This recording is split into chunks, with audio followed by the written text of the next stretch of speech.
Hello, everyone, and welcome to Rotterdam Inside, your Eurovision talk show brought to you by OGAE and ESC Daily. It's the day of the grand final, and we're going to look forward to that show today on our talk show. Yesterday, we had Gert Waterink here, a super fan of the Eurovision Song Contest. That was, of course, and a member of OGAE, so that was the OGAE side of things. And today we have Dennis van Iersel, who is a journalist at the Eurovision Song Contest for ESC Daily. Dennis, welcome. Thank you. Could you tell the audience who may not know you or who may only know you through ESC Daily what you do the other 11 months of the year? Yeah, I'm a sports journalist. I work for a regional broadcaster here in Rotterdam, so it's a home. I'm playing a home game this season, and I'm a sports commentator. Doing talk shows, talking about Feyenoord, the biggest club in Rotterdam in the Netherlands, and doing the radio commentary of every match, nearly every match that they play. And then during May and during the months maybe before the Eurovision Song Contest, you have this other job at ESC Daily covering Eurovision. How do you relate those two things to each other? Yeah, for me it's very logical because Eurovision is also a competition. It's not a sports competition, but it's a music competition with its own set of rules that you have to apply to be able to be successful. You have to play the game in the right way to be able to have success at Eurovision. I strongly believe in that. And it is that competition element that attracts me in my daily job as a football commentator, following sports, but also at Eurovision. So I focus mainly on that competition part of the contest. And does that mean that you report both events, let's say, in a similar way as well? Yeah, with a positive, critical attitude. Of course, I like Eurovision just as much as I like football. That's why I ended up doing what I do. But specifically, I think when you like something, it makes you even more critical as well towards what you are because seeing. You care about it so much. Yes, but it's positive criticism always. This the way when I follow the football team. It's because I want them to do good. And that's the reason why you ask critical questions when necessary. And at Eurovision, it's the same. My dream would be to have a final or even a complete contest where all 41 participating nations give the best that they have. That would be my dream, to have a final with 26 acts all competing for the win. And it's a utopic thought, maybe. I don't think it will ever happen. But that would be the ideal image for me. All right. So when countries don't deliver, you can criticize that because in the end you want them to be successful. Yes, you want them to be successful. Yeah. All right, so football and Eurovision. I have to ask one last thing because maybe the people who watched the show today followed the news and saw that those two things clash a little bit in this week. There was a preparation issue, right, between the grand final on Saturday and a match that was supposed to be played. Can you explain a little bit? Yeah, Feyenoord is a huge club in Rotterdam. It has a lot of supporters, and Feyenoord usually performs pretty well and is done when the regular competition is over. In the Netherlands, we have a football system that when you don't end up high enough, you have to play some extra playoff matches. Well, Feyenoord and also the city of Rotterdam didn't expect Feyenoord to underperform this season. So Feyenoord had to play these playoff matches. And the final of the playoffs was supposed to be tonight, during the Eurovision final. And the Kuip, the stadium of Feyenoord, is close to Ahoy. It's like a 10-minute drive. So for security reasons, that was not possible? No, of course not. Because Eurovision, not only do I compare it to the Olympics of music, also, when you look at security issues, if you've ever been to Eurovision around the venue, you immediately know... It's a huge logistical operation. Yeah, you know what I mean, with all the security barriers around it. Yes. So almost all the police in this part of the Netherlands, they are all around Ahoy. So that makes it impossible to also host a football match with supporters even 10 minutes away from it. That's not possible. So the fact that this issue came up so late and so close to the actual final, does that show that the Netherlands still doesn't fully understand how big of a logistical operation and security operation the Eurovision Song Contest really is? Yeah, I have seen a major change in how people approach Eurovision, because the questions you ask me, I get them a lot in the sports industry that I work in. People say, well, why do you like Eurovision? I can't match it with with doing football commentary. Whilst for me, it's very logical to combine the both. But that has changed over the last couple of years. People take Eurovision more serious. People look more into the competition element as well. So you can still like or don't like the songs. That's each personal taste. I can get that. And if every year there are songs that I like a lot, and there are also songs that I don't like a lot, so I can get that. But when you look at the production, at how big Eurovision as a total package is, you have to have the uttermost respect for what they are doing every year. And that's starting to grow in the Netherlands as well. This year, people are in the venue, people have seen the production, seen what it takes to make this show. So I think that's the last step that's being taken now. But even before this contest, I don't think all people in the Netherlands know how big of a deal Eurovision actually is. Because if you still were thinking that, yeah, we can host a Eurovision final and a football match on the same evening, if there are people who still think that, yeah, then you haven't really looked into Eurovision and what it takes to host a show like this. And it's not 3 nights as well, right? It's every show is there 4 times. You have the dress rehearsals as well, which also now take a lot of logistics because there's audience in there as well. Yeah, I do believe Feyenoord also played a match on Wednesday during one of the jury shows, and then it was possible because I think the security measurements are just a little bit higher during the actual live shows, yes, and that makes perfect sense because if you have evil plans and you want to do something, you would do it during a live broadcast, obviously. So it makes sense that the security is even more tightened and there's even more police during the actual shows, let alone the Eurovision final. Yeah. So for security reasons, those jury shows may not be as important or as big as the televised shows on Tuesday, Thursday, and Saturday. But for the competition, they are just as important because the jury decides 50% of the actual result. Jury members will convene tonight and on Friday night to vote in the jury finals. Each jury member must watch an instruction videos before the voting, so that we can really hope that we have an error-free voting this year. The most important thing is basically try not to be influenced by outsiders. Do not get influenced by betting results or by the judgment of others. The first country that is guaranteed a place in the grand final is Norway! And how do you check that? We have notaries in every country, independent persons that are not employees of the participating broadcasters, and they are making sure that the rules are observed. They then send the results to you? Notary and the chairperson enter the results into our platform, verify that everything is correct, and then transmit it with a TAN, similar to your bank account, which is only valid once. And once we have this result, they have to print it out, sign it as well, and send also the signed copy to us. And only if we have these both forms digitally and by the signature, then we will accept the results. Ukraine!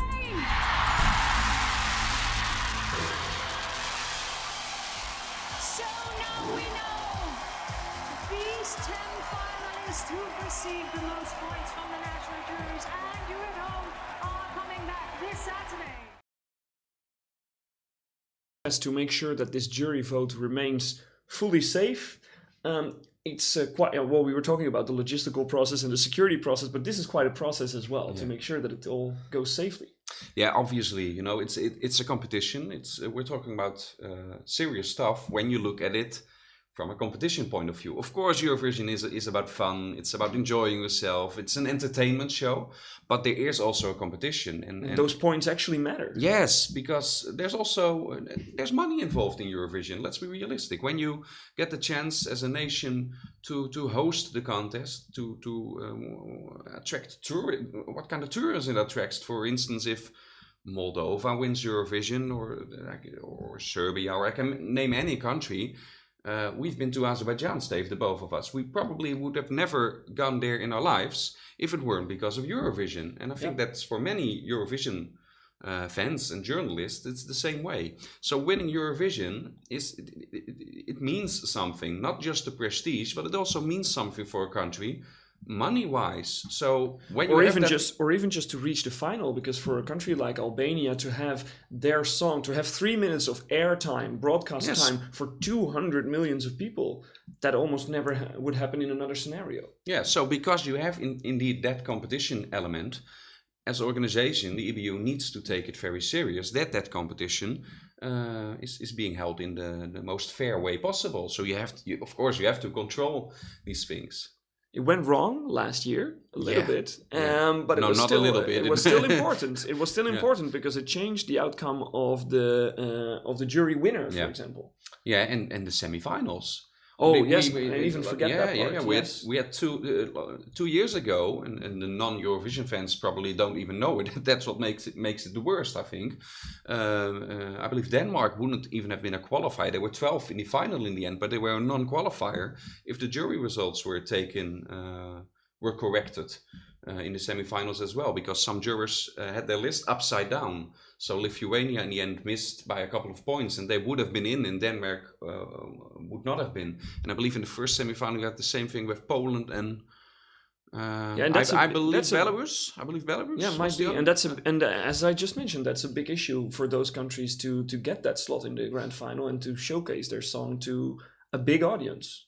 Yeah, so it's very important to even more after these mistakes of last year to check those jury results. Not only if they are playing by the rules, there are rules for jurors. You have to make your list, your top 26 of the night in the final, all by yourself. It's not allowed to discuss it with the other people in the jury, and then you combine all the lists. So that's a rule, and you have to check if they are playing by those rules. But from now on, please, EBU, always check if the list is really correct. Double check it. Yeah, very important, of course. And then another rule is that those points from the jury show, who were all they were all made last night, cannot come out before the grand final, of course, because they cannot influence televoting. And still, you, together with me, are trying to give the audience at home some idea of how those jurors may have voted last night. Yeah, from a working perspective, the Monday, Wednesday, and Friday nights are actually the most important ones to be at as a journalist, because it's the same show as everyone will see on Tuesday, Thursday, and Saturday. But no one is able to see it, and no one is able to hear it except for the accredited press in the press center. And it decides 50% of the outcome of the show. So if you mess it up on that night, on a jury night, it could seriously affect your chances of being successful. And a good example of this is of the contest 2 years ago, Spain. He was Miki was his name.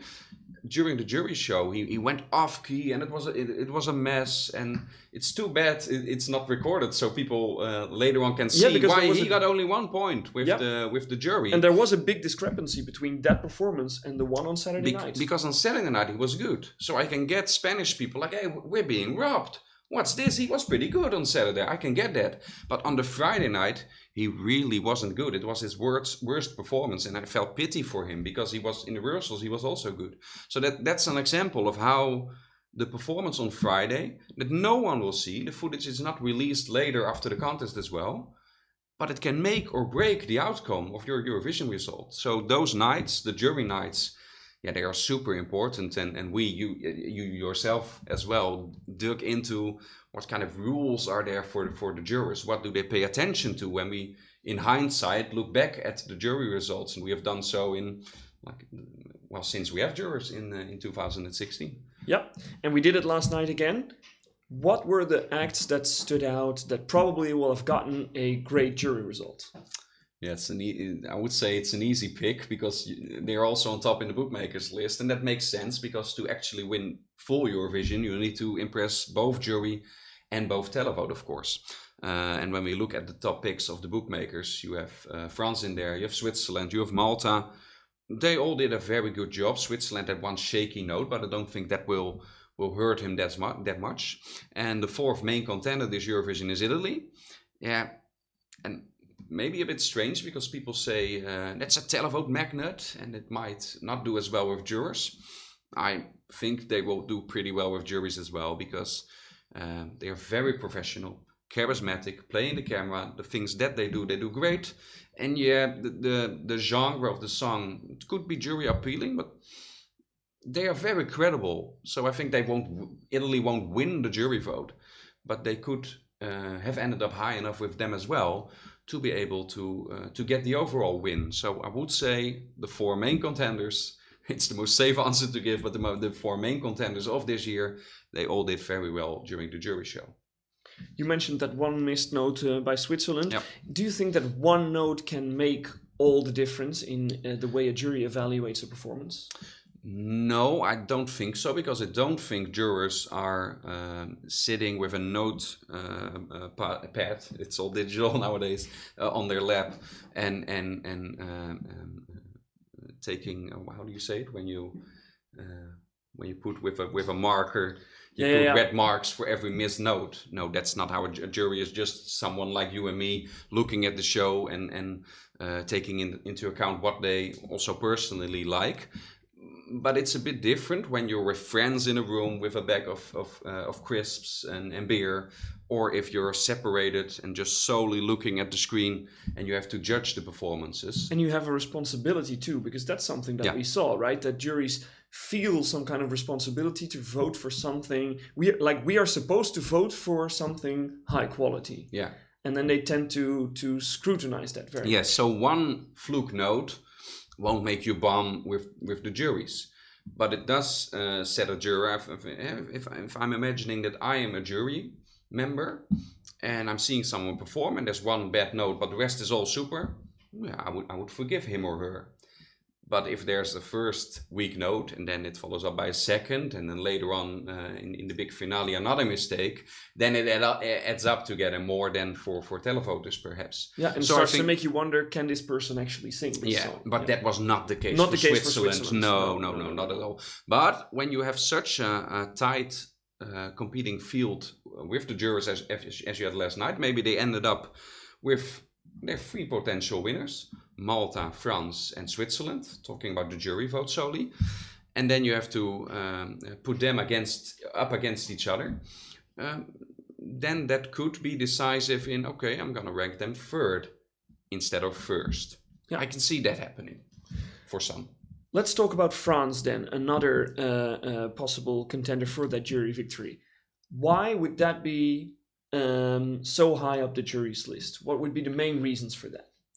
I think the main strength of France when it comes to jurors, but I think as well for televoters as well, is she is, and I don't speak a word French, je suis Dennis, and that's as far as it goes. So that would be a challenge next year possibly. I think her main strength is, despite the fact that I don't speak French, I completely understand her, because she isn't singing a song, she's telling a story. She's delivering her message, and she makes such a strong emotional connection. It's important for televoters, but for juries as well, because it's combined with, I think, a very jury-friendly song. It's a bit outdated, but we've seen jurors in recent years go for that kind of stuff. For more old-fashioned stuff, yes. The vocals are spot on each time around. So it ticks all the boxes to be a jury winner, and also some boxes to even win the televote. So I'm very optimistic about France's chances to win the competition, even though I would personally rather see a more refreshing entry winning Eurovision. I think Barbara will do very well. So France, Switzerland, that's the ones that we've discussed. And there was a third one that we ranked very high to be up there with the juries last night, which was our great performer from Malta, Destiny. And because she's so high up there with the juries and with the bookmakers, we decided to talk to someone from OGAE in Malta, because they might potentially win Eurovision this year. So we're joined here today by Adrian Refalo. You're from OGAE Malta. Welcome on the show. Thank you very much for your invitation. Yes. So hello, everyone. So tell me, what's it like for you to experience this Eurovision Song Contest from home? Because you're probably used to go to all these places, right?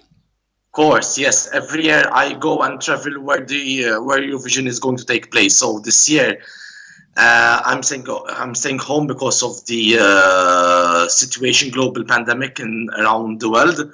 So it was better to stay here. But having a very good song this year from Malta, I feel a bit sad because I want to be there in the arena together with other fans. But at the same time, I'm here, so I cannot enjoy that atmosphere which will take place in Rotterdam tonight. So I feel a bit like I'm happy, but at the same time, I'm a bit sad that I cannot join other fans in Rotterdam. So what do you do to make the experience at home more enjoyable? Do you have any plans, special plans to make tonight count? So basically, I will watch the show with my whole family tonight. So we are limited to households at the moment in Malta because we have to keep as much as possible very few households at home. But at least I will enjoy it with my whole family because the whole family loves Eurovision. So it will be a nice experience also to enjoy the final together with other Maltese family as well. I see you having a little bit of camera issues, but we're just gonna go on and with the interview nevertheless. It will be nice to share this show with your family, and it could be a very special show because, as you mentioned, Malta has a great entry in this year's Eurovision Song Contest. Yes. So tell me about indeed. Destiny. Indeed. I mean, Destiny was chosen as a candidate, of course, because she won the X Factor last year in 2020. She was supposed to represent Malta last year. Because of COVID, definitely the national broadcaster has also appointed Destiny to represent Malta this year, 2021. Destiny has how can I say? She has a very solid voice. She's incredible on stage. I mean, at that age of 18 years old, I mean, her voice is superb. I mean, we really trust her. I mean, she has a very good song this year. I mean, it's not every year that we have a very good entry, but this year I think we can count on it because we believe that Destiny can deliver such a great song tonight during the Eurovision Song Contest. So we believe in her. She's, of course, a great performer, and she is a potential jury darling. I think many people are convinced of that. Do you think it can also gather a lot of televotes from the 6th position that she's in? Well, having said that we have the 6th position, the first thought which came on my mind was, oh no, 6th. It's at the very beginning. But then I said, listen, whether it is a good song, obviously I believe in her song. People will not forget her song. So whether she sings in first place, 6th, 10th, 13th, 20th, the last place, people still remember her entry. Obviously, the placing running order, if she was towards the last 10, I think that plays a little more advantage. But well, I think the people still will love her entry. Obviously, from the past experience, we really lack a lot of televotes points. So we are very strong on the jury, but unfortunately, on the other side of the televotes, we are not doing very well. Hopefully, people will count on her voice. Because as I said before, I mean, one cannot forget her song quite easily. But okay. I hope so that people will vote to her song. And we hope with you. Thank you so much, Adrian Refalo from OGAE Malta. Have a lot of fun watching the show with your family tonight. Thanks a lot, and thanks for the invitation. It was nice talking to you. Destiny from Malta, the bookmaker's favorite right before the start of rehearsals here in Ahoy. And then she dropped down a little bit. She had maybe a disappointing first rehearsal, then recovered. And now she has starting position 6 Is that going to hurt her chances? Yeah, I think the way she dropped in the odds after the first rehearsal was kind of an overreaction. And that mainly to do with her clothes. You can see it in the backdrop. She was all in the first rehearsal. She was all dressed in pink, and behind this backdrop, you almost didn't see her at all. So that was visually was the most disappointing. Vocally, yeah, she's amazing. I've heard her in the delegation bubble when they. It was her warming up her voice, and that was even impressive. And when she gives it all on the big stage, is one of the best vocalists, maybe the best vocalist in this field. Combined with a jury-friendly song, you have typical jury winner written all over it, and definitely jury top 3. I would be so surprised if she doesn't end up very high at the beginning of the voting. And then to make it to be an actual contender for victory, you obviously also need the televote. Yeah. That's where her running order might be a bit more of trouble than with juries, right? Yes, because she's early in the show and you have a lot of very also visual, powerful acts coming up way late in the show. However, will Destiny be fully forgotten? No, I don't think so. And when you look at the start of the final, like the end is really strong. From the 16th song, which is Finland, way up to the 26th, they are all good. It's a lovely field. But at the start, there are some weaker entries. And the first one that really hits in, really gets it going, is the Maltese one in the 6th place. So I think she can still stand out. Maybe just not enough televotes to actually win it, but she could come close. Yeah, and so do you understand why they put her on the 6th place? Because I feel like in the community there's still this feeling that you're supposed to put, like now that we have a running order that's not drawn anymore, it's decided by these producers, that you should put all those favorites as late up there as possible. Yeah, I understand that, but this season you have 4 up to 6 favorites, and you can't all give them the pimp slots, of course. So that's difficult, and you also want some good stuff in the beginning of your show. I think a part is still drawn, of course, with allocations, and the organization. I think they would have liked to spread the quality more over the entire evening, but it wasn't possible because the best entries they all drew second halves, of course. And then you have to place someone who's very good also a bit early in the show, and that helped with Malta. And we of course don't know her semi-final results. We are all thinking she could have possibly won the first semi-final, but we don't know it. And the interesting thing is that not only we don't know it, but the people who decide the running order, they don't know it as well. That's what Twan van den Nieuwenhuizen told us. He's the head of contest this year. Let the Eurovision Song Contest begin!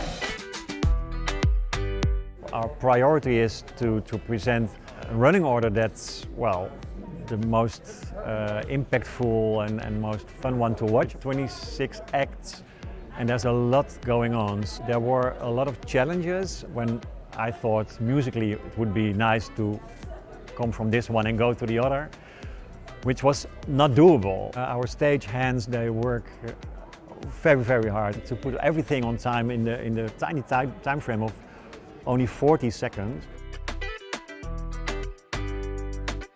I think we have a great running order. A good opener with Cyprus and a good closer with San Marino. Of course, being the opener of the grand final, it has something extra, I think. In Cyprus, we have everything you want from a Eurovision show. It's a great song, a very strong performance. And of course, a lot of viewers already saw it, but then again, you have to take in account most viewers only watch the grand final, so it's for them, I think, a perfect show opener.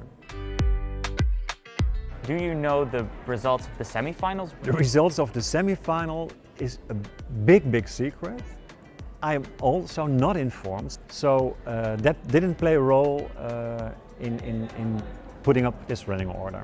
I think it's fair for everyone. I hope it's fair for everyone, of course. If you have a strong act, don't worry, believe in your own strength, of course, and go and continue how you performed in the semi-final, in your semi-final. You were one of the top 10, so that's great, I think.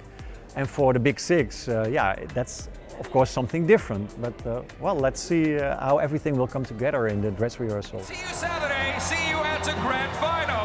Bye-bye.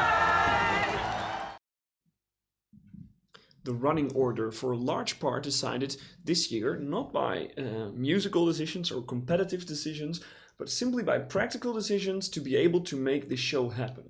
Yeah, it's very interesting, right? Yes. To get to know how they did that. We also made earlier in a earlier talk show, I believe in the first one, we showed how difficult it was to have all the prop changes in the first semi-final, going from Ireland to Cyprus to Norway. And they wanted to avoid that in the final if possible. So they also take that into account. And yeah, that shows that it's not just a music competition, it's also an entertainment show, and they want to have it as smoothly as possible. So yeah, they use that in producing the running order. I can understand it from a television making point of view. Competition wise, yeah, you would like it to be possible to make it about music first as well, and have the ideal mix up musically to give a good show. What are the most interesting parts in this running order, according to you? Yeah, we talked about Malta. I'm thinking about, suddenly thinking about Alexander Rybak in 2018. He won the second semi-final, then he had the first position in that semi. He actually won the semi-final, but no one saw that coming, because he got kind of like the similar position as Destiny now has in the final. And when you look for the running order, you say, oh, no, then she probably won. Maybe she didn't win her semi-final. Maybe it was, I don't know. Lithuania, Cyprus. Yeah, whoever, someone who got a better slot in this final after all. But yeah, now we learned it's not the case, because at least this year it isn't. The local organization, the Dutch broadcaster, they don't even know the actual results. All right, so then the running order that we currently have. Cyprus opens, San Marino finishes, a lot of these top favorites in the second half of the show. What impact is this going to have on our televoting result? Because we've spoken a lot about juries already. Let's talk about televoting now.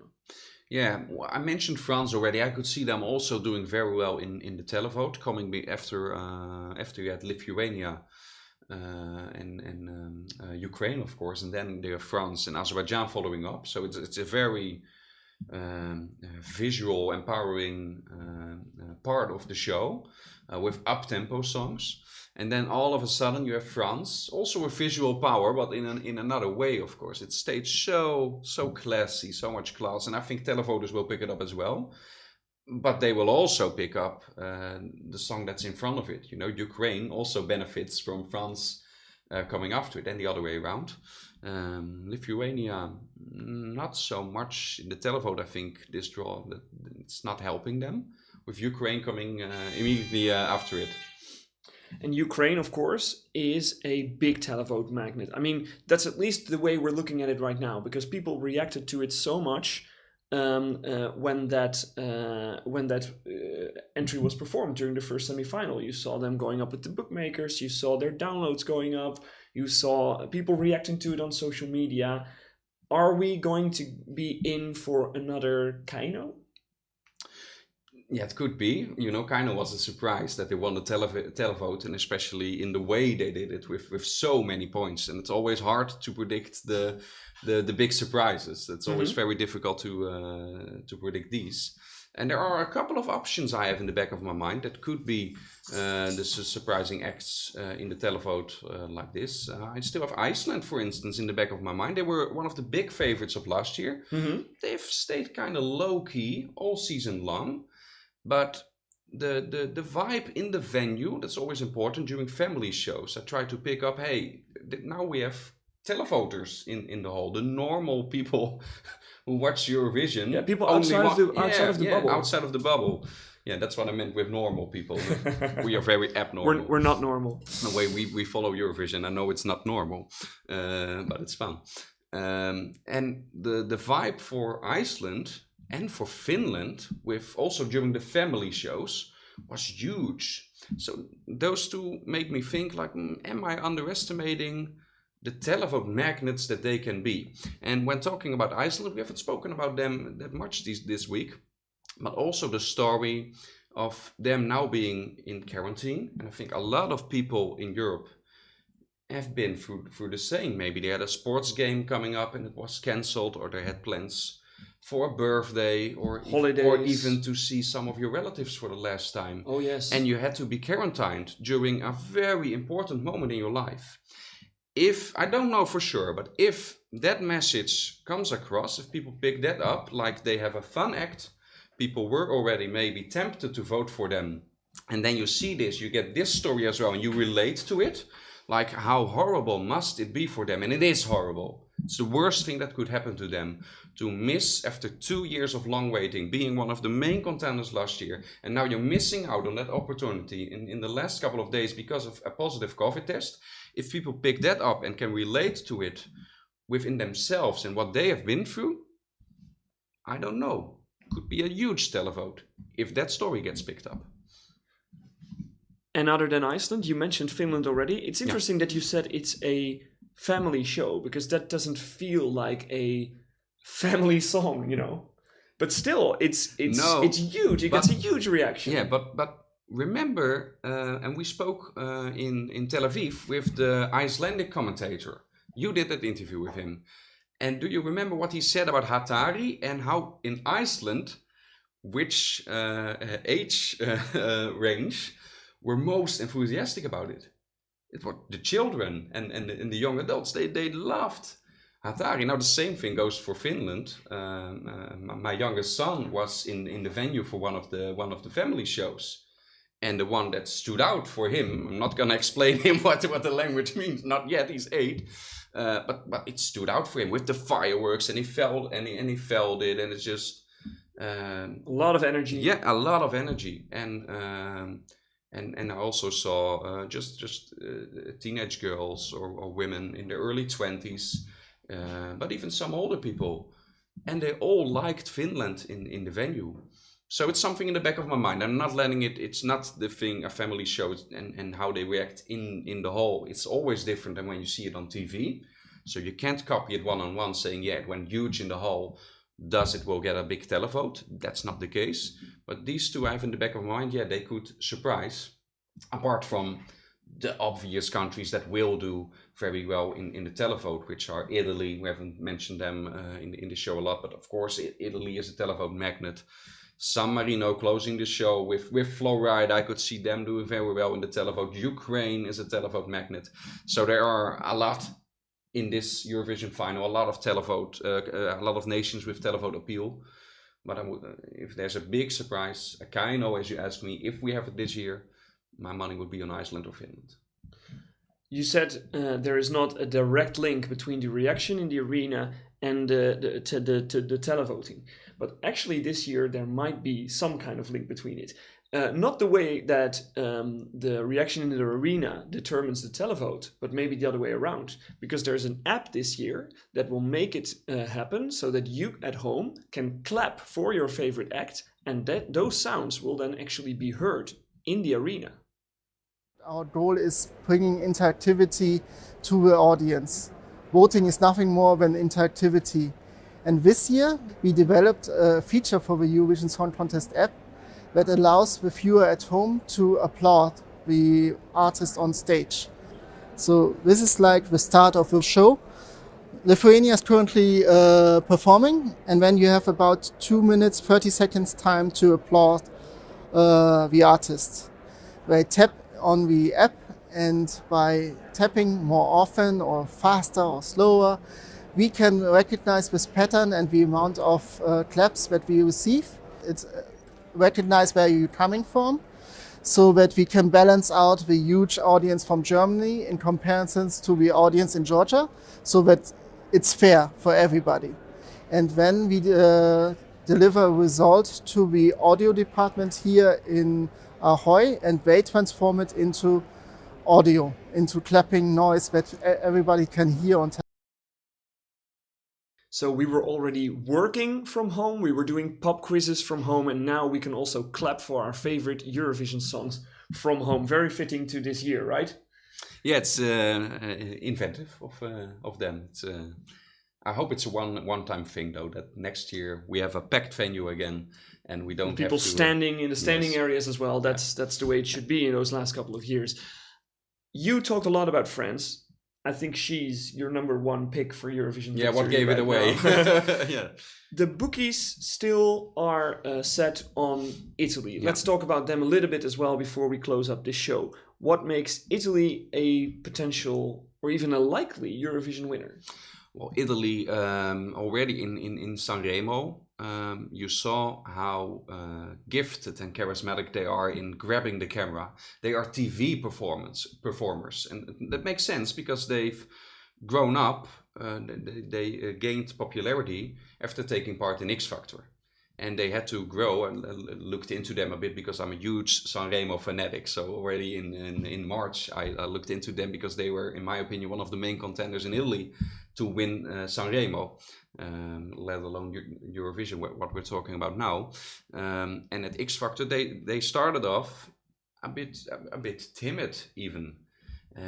Because first you have audition rounds, and it's not, you don't start off on the stage like they are now.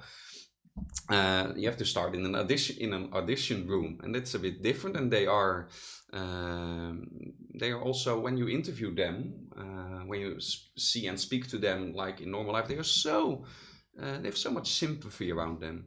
It's such nice, they're calm and calm people, yeah. and respectful, and then you see them on stage, and it's like, I have to think about Queen and Freddie Mercury. You have these glam rock bands in the past, of course, and then they are on stage. Freddie was also really, really timid guy when he was not on stage. But and then the guitar starts. Yeah, then the guitar starts playing, and it's like there's a switch, and they are so good. Also in making that connection with each other. They have great chemistry with each other. But most important, because that's where rock bands at Eurovision sometimes have failed in the past, they also connect to the cameras because of their X Factor past, which is a green flag, a big green flag, as we call it, with jurors alongside the televote. So yeah, I could see them, I don't see them winning the jury vote, but we calculated it last night because we talked about this. How many points do you need at least to gain with the jury vote to compensate and get the actual win? And it's about 210 points. That's what you need, and then with a big televote you can win it.